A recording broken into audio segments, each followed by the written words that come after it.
name is Mayra Buvinic, and I'm a senior fellow at the UN Foundation.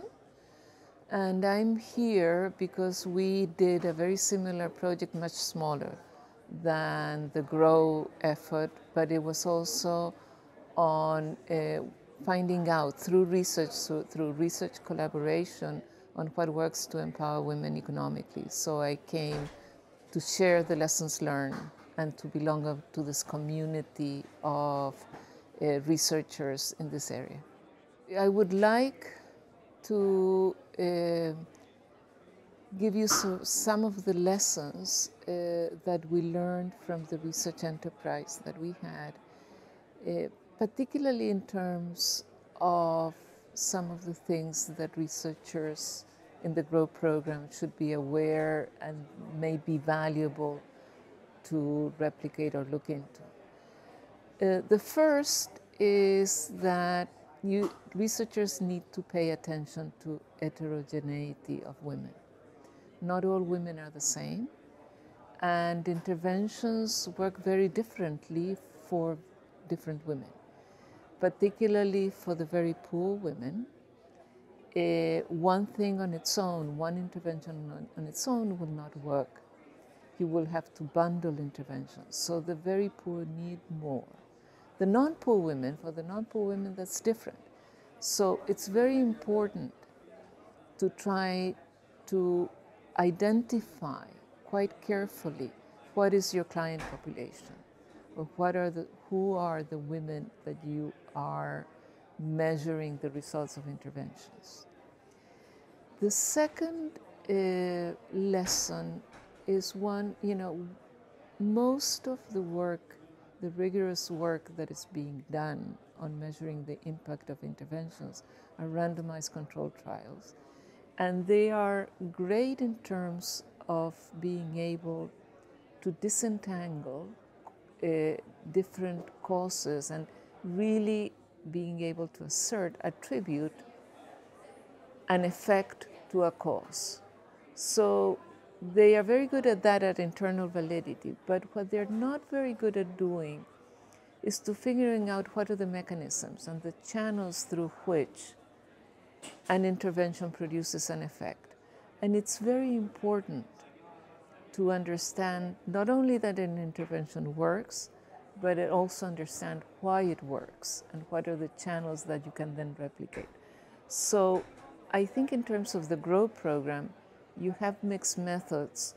So with the more qualitative methods, researchers should really try to disentangle and try to figure out the channels and the mechanism. But obviously, thereafter, you want to test them rigorously. The third lesson that is very important is that economic empowerment interventions seem to work better when women have a grade of self-autonomy, which is, in a sense, is pretty obvious, but this is particularly important in rural areas. So interventions that foster women's autonomy will really work better than others. And that is, there are ways to foster women's autonomy through the clever design of interventions.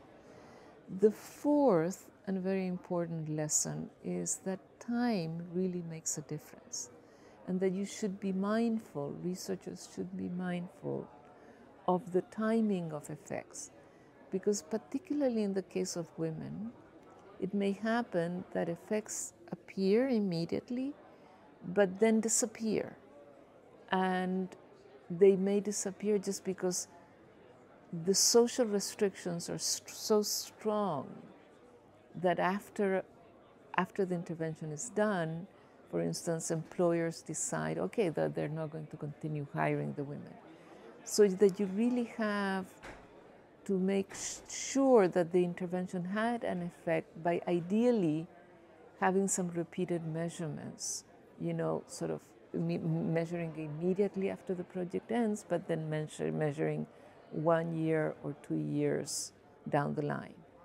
The other thing that can happen is that interventions may have delayed effects. the effects of an intervention may not appear immediately, but over time, as women, practice the response, as people get used to women being economically productive, that then the intervention can really have an effect. So the timing of effects is important, and researchers ideally should try to have repeated measures and measure the effect of the intervention over time. For having an impact on policy, it's very important to do the communications right. And the first thing, and it's pretty obvious, I suppose, but it's important to say, is that the evidence that is presented, the results, have to be in plain English or in plain language. Because the policymakers are not going to be reading the jargon, of the research jargon. So it is very important, and it doesn't have to be the researcher itself that does it, but that somebody does the translation into policy. The other thing that is, I think, very obvious also is that people don't have time to read long documents, and and researchers tend to write long things. So I think that brief documents are very important to be able to communicate with policymakers.